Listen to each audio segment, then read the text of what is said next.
مسرور يا بحر الهدى أرض التقى والنور جئناك نبغي بيعة نمضي بها للنور.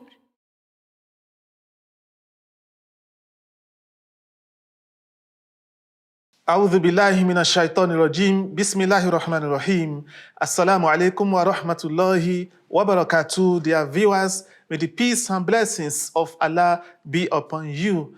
It's pleasing to welcome you to another episode of your favorite program, Domestic Issues and Their Solutions. On the show, we dive into review of this book titled Domestic Issues and Their Solutions. It contains the inspiring guidance and blessed pronouncements of Hazrat Mirza Masroor Ahmad, the worldwide head of the Ahmadiyya Muslim community, and the Khalifatul Masih, may Allah be his helper, which he delivered on issues and challenges many couples are facing across the world in their marriages, providing solutions, practicable solutions that are based on Islamic teachings and guidance. And on today's show promises to be engaging and interesting as I have with me to review the book, Mr. Abbas Iromini Sahib. He is the General Secretary of the Ahmadiyya Muslim Jamaat of Nigeria, currently working with the Federal University, Oye Ekiti in Nigeria here. Mr. Abbas Sahib, assalamu alaikum wa rahmatullahi wa barakatuh. Wa alaikum salam wa rahmatullahi wa barakatuh. Jazakallah khairan for coming to the show today to once again share your insightful review with us. Dear viewers, of course, you can get a copy of this book by going to www.alislam.org as it is being displayed on the screen. And get a copy, get seated, and follow us as we dive into the review of this book, which is quite profound, containing guidance, dealing with current issues couples, spouses are facing in their marriages and struggling to find a way out of them and lead a peaceful and fulfilled life. So, Mr. Abasaib, today we are continuing our review from page 29, where we have a subtopic on Qol Sadid, that is foundation of stable relationships. What do we have? Thank you, Mukarram Sahib. Here, the Khalifa, Hazrat Mirza Masroor Ahmad, may Allah be his helper, elucidate on the qualities of Ibadur Rahman, that is, the servants of Allah, their qualities. And he put it this way. He said, with reference to marital matters. Marital matters, of course, yes. That the 10th distinct quality of the servants of the gracious God is that they neither tell lies nor give false testimony. Falsehood plays a huge part in the decline and ruin of nations. Divine communities and servants of Allah, the Exalted, are those who must aspire to attain moral and spiritual heights. They have been promised by Allah, the Exalted, that they will traverse stages of progress and go higher and higher. If falsehood penetrates among those on whom Allah, the Exalted, bestows His grace, or among those who are promised the grace of Allah, the Exalted, then they do not remain special people of Allah, the Exalted. Here, we have been warned against the consequences of lying, consequences of giving false testimony when it comes to marital affairs. Again, as it has featured in some of the His Holiness pronouncements, is drumming it again on the need, the necessity of being honest, of being truthful, of just being open, to be transparent in marital affairs. It's not restricted or confined to the two souls, man and woman, or husband and wife, but also he extends it even to those family members. And if you look, take a look at this, falsehood plays a huge part in the decline and ruin of nations. These days, people will talk about diplomacy that is based on lies and falsehood. At home, something like that should not be tolerated. You can't say you are being diplomatic with your wife and you are giving her lies, or wife saying you want to be diplomatic with your husband and you are not being sincere. His Holiness is making us to know that, no, we just have to be, Allah hates those who lie. And of course, one of those things that, like I said it here, that contributes to the ruin of nations is when people engage in lies. So for those of us, members of the Jamaat and Muslims in general, that we know the commandment of Almighty Allah, furthering the generation of human species, we should not engage in lying or false testimony when it comes to laying the foundation on which we are going to build those future generations' continuation of their lives. So, for those who can actually understand and decode, they should not toy with this golden advice from His Holiness about just being explicitly honest about things that you want to actually do in that marriage and anything that concerns you. So that's just the little I can say for this. Absolutely, it is a deep inner meaning, and the message is quite powerful. And taking it further, His Holiness said that thus Ahmadis should employ 100% honesty in all their affairs and their testimonies. For example, in marital matters, during nikah, it is pledged that the bond of marriage will be based on qawl sadid, qawlun sadidun, that is the right word, and always the truth will be told, unambiguous truth, which will be crystal clear with no vagueness. However, after the wedding, the young woman speaks dishonestly to the young man, and the young man speaks dishonestly to the young woman. Both sides of in-laws speak dishonestly to each other, and relationships are fractured and gradually finish. Look at the progression of the thoughts he has highlighted here, taking it from the level of that we must employ 100% honesty in all affairs and also in all testimonies. He gave the instance that in marital matters, during nikah, we undertake a pledge that the bond of marriage will be based on qawl sadid. Qawl sadid means straightforward word. That is truth in its absoluteness. We have whole truth. Truth that is whole.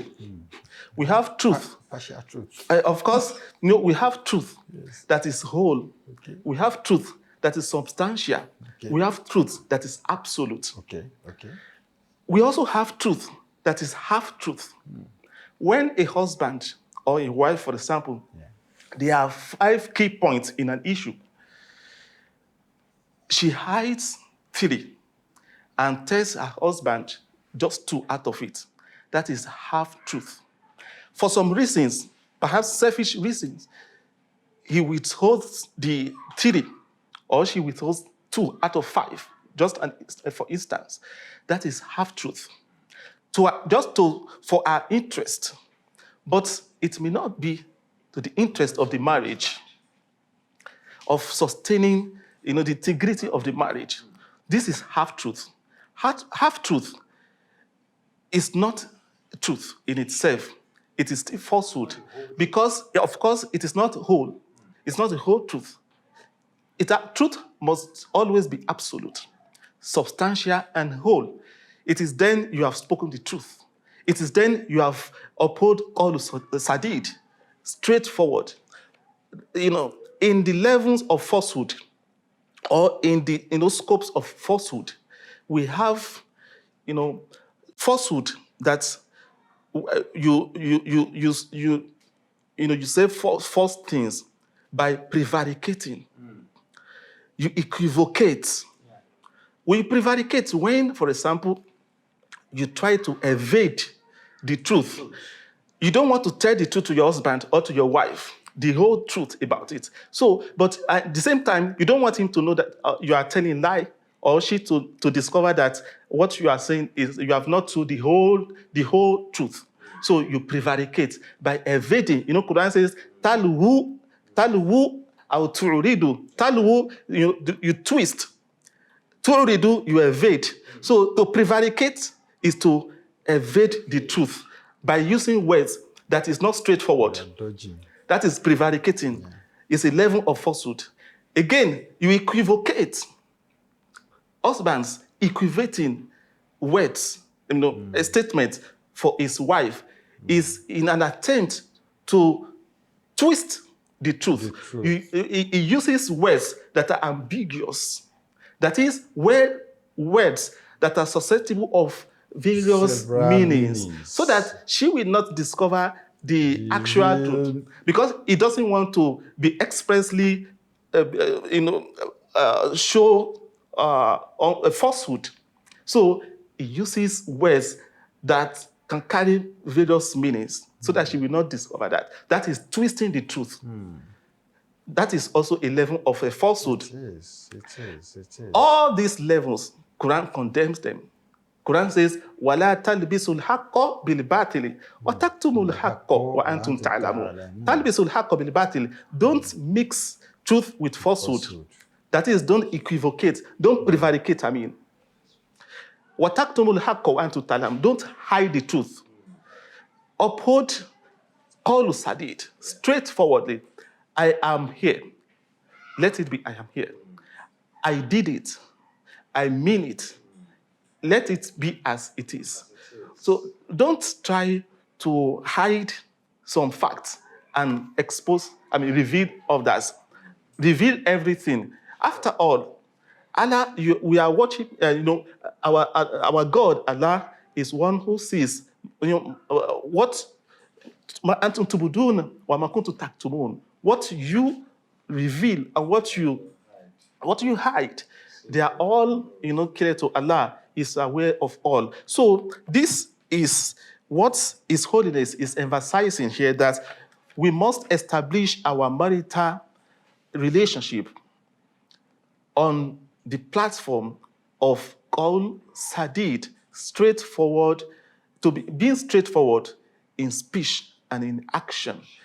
If you are traveling for office assignment, business trip, let it be, when you tell her, I am going on a business trip, that is it.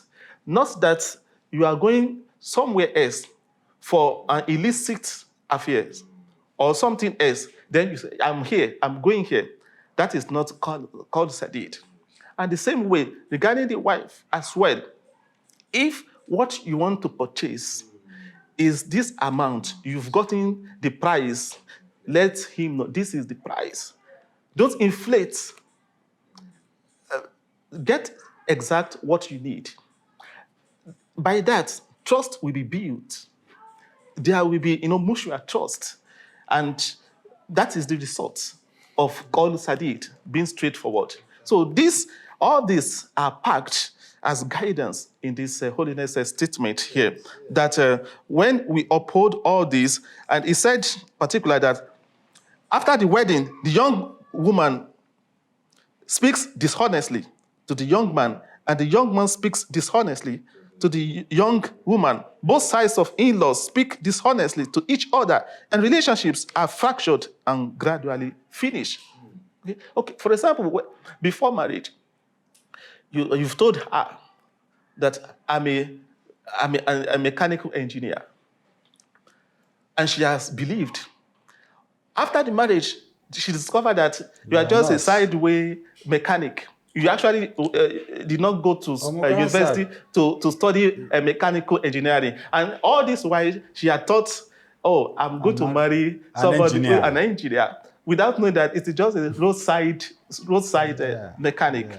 Yeah. Okay, so in this respect, there is no cul-de-sac, there is no straightforward way.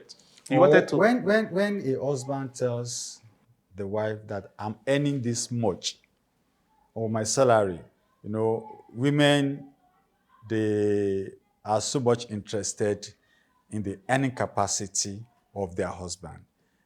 They want to see, can he shoulder the responsibility? So they want to know his earning capacity. So if the husband has said, I'm earning this much, and she has believed him, if it now turns out to be that he's not earning that much, it will wreak havoc. Absolutely. And it will also lead to mistrust.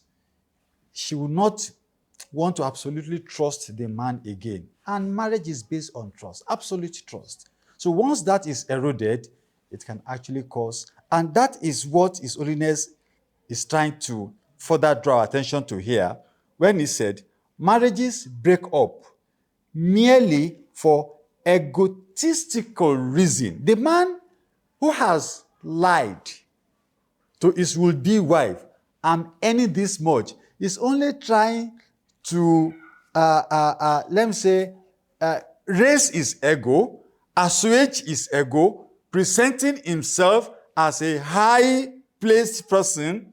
It is just his ego. It's an ego thing. And it's only saying here, don't, because of ego, ruin your marriage. Don't paint yourself what you are not. He says, and selfish desires. All these are, and we should not be selfish.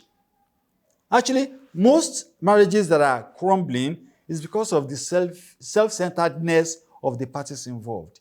You are probably seeing only yourself in that marriage. The ease, the comfort, the joy. You are only thinking it should, from your own perspective, not thinking of, is she enjoying this marriage? Is she at ease? Are we together? Are we on the same platform? What I'm feeling, is it what she's feeling? And that is what will actually prevent someone from lying. It's only now said, and where children are involved, they suffer greatly. I have drawn attention to this matter many times before, in order to honor the dues of Allah, the exalted, and the dues of humankind. It is essential for believers who include themselves in servants of the gracious God to abhor every kind of falsehood. When a spouse lies, that lying will not only affect your spouse, your counterpart. It's only said, where children are involved, that lie or those lies will still bounce back on the children at a later date. And it will only lead them to make them suffer. If a man has told the wife, I'm earning like 6 digits, and the woman has said, oh, with 6 digits, oh, okay, my children should be able to go to this type of school, we afford this standard of life. End of the day, it comes to be that you are just a 4-figure person. And now, the woman will have, of course, given the orientation to the children. Oh, this is, end of the day, when they cannot provide such a thing to the children, it becomes an issue. Or you have projected, oh, holiday, vacation, and at the end of the day, nothing like that is coming up. But they have told the children that they will enjoy this type of standard by virtue of what the man has told the woman. End of the day, if it's not coming to be fulfilled, then there will now be distrust and then suspicion. Why did you tell me this? And anything that is based on falsehood, just like the ayah we read, I mean, it's not accepted in Islam. And for members of the Jamaat and Muslims in general, we are to hate, abhor anything that is not right, that is not truthful. Absolutely, we must avoid things that are false, based on falsehood, and do not help the cause of the marriage. Dear viewers, if you are just joining us, this is Domestic Issues and Their Solutions, a book that compiles the pronouncements and guidance of Hazrat Mirza Masroor Ahmad. May Allah be his helper, the worldwide head of the Ahmadiyya Muslim community. And on this show, we engage in lively review of this book to unpack the guidance therein for the benefit of couples and spouses who are facing challenges in their marriages across the world. Absolutely, we still have more and more to explore from this book at the course of the show. Mashallah, Mr. Basaib, taking it further from the book, we have here where it says that at another occasion, His Holiness, may Allah be his helper, said, just as I have already mentioned, the Quranic guidance read at the time of nikah should always be kept in mind. You must abide by righteousness. You must abide by the right word, qawl sadid. And if you do so, then these problems will never arise. If you are taking something that is not rightfully yours, it is a lie, and along with lying, you are perpetrating shirk, that is associating partners with God. The Holy Prophets, peace and blessings of Allah be upon him, said, if you make me reach wrong verdicts, you fill your bellies with fire. If you make me reach wrong verdicts, you fill your bellies with fire. That is, for example, during a session or judicial session where there are two, litigants and they submit their cases, where one of them knows that he's telling lie, but he's presenting lies in the form of truth before the Prophet well packaged, packaging it as truth, whether it is falsehood, it is lie. So the Prophet said that if you package falsehood for me as truth, and because of that, you make me reach wrong verdicts in the decision, in the judgment, all you have done is that you have, filled your bellies with fire. If you are distanced from righteousness, you will certainly fall in the lap of shirk. Engage in istighfar and seek forgiveness and mercy from Allah. Always have fear of God. A whole number of guidance, advice are packed in this passage, beginning from the fact that, from highlighting the fact that we must abide by righteousness. And secondly, we must abide by right word, qawl sadid, which we have, explained earlier. And if you do so, he said, these problems will never arise. It therefore, strongly condemns falsehood and advised that we must shun lying. He said, it is lie, and along with lying, you are perpetrating shirk.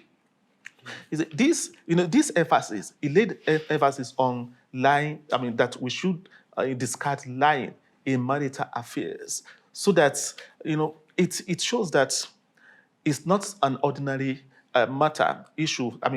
When lie is involved, is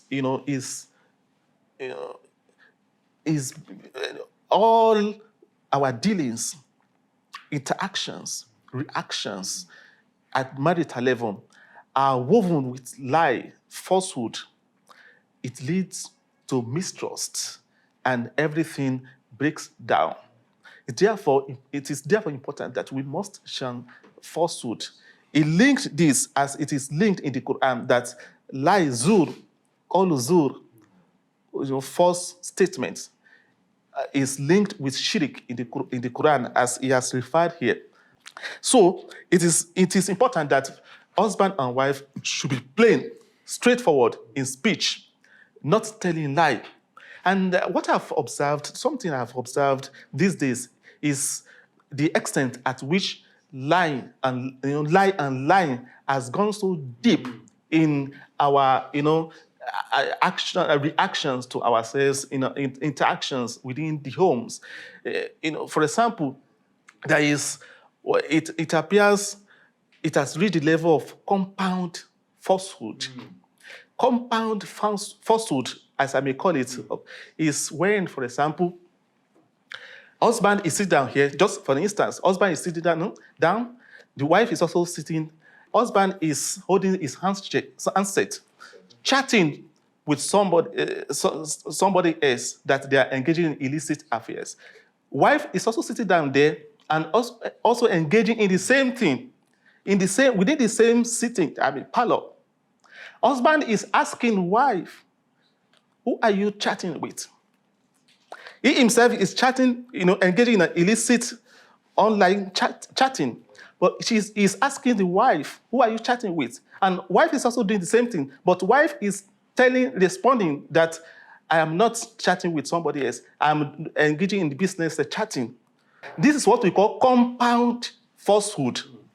The husband who is asking the question is engaging in that thing, but is lying. The wife who is also responding to her husband, she's also lying. A liar is packaging lie for another liar. This is compound falsehood, and has been ruining a lot of marriages. Mr. Abbas Sahib, this is serious. It is. And what you've just presented, the scenario, is actually more prevalent where the couples are not spiritually very much inclined. Where the husband lies to her, she too lies, spirituality is affected. For them to make what is called spiritual progress will really, really be difficult and hard, except they retrace their steps. And one other point that is closely related to when Uzur said, marriages break up merely for egotistical reasons and selfish desires. Definitely, we cannot rule out conflicts in the home. But for reasons of ego, the man who knows within himself that he is at fault will try to find it difficult to say, my dear, I'm sorry. He would think his ego is being bruised. I don't want to appear weak. I'm the husband of this house. Why should I say sorry to my wife? Whereas that simple word, sorry, will go a long way in maintaining peace. And of course, resolving issues. issue. But for purpose of ego. And that is why, at this point, Mukarram Sahib, we should appeal to our audience. Shed ego. We are all human beings and we are from dust. Absolutely. You shouldn't have ego in your home. I'm this. I cannot say sorry to her. Ditto for the lady. If she is at fault, my dear, I'm sorry. It does not remove anything from her in terms of integrity. Rather, it makes her to even be more pious. It makes her to be more pious. Yes. Absolutely, Mr. Abbas. It's painful that we don't have much time to go. Remaining for us on this show, we have to round it up now. But absolutely, it has been so interesting time on the show today. And Jazakallah khairan for being part of the show and for sharing your insightful review in the course of the show. Dear viewers, it has been domestic issues and their solutions, exploring various aspects of guidance, inspiring and wise advice of His Holiness contained in this book, Domestic Issues and Their Solutions. What remains is for us to imbibe all this guidance and practice them at home for peace and happiness to reign in our marriages. If you have questions or comments, you can always get to us via africa@mta.tv. Until next time, when we shall meet by the grace of Allah, Assalamu alaikum wa rahmatullahi wa barakatuhu. أنت الذي حزت الرضا أنت المزكي للورى قدنا إلى نبع الصفا من بيتك المعمور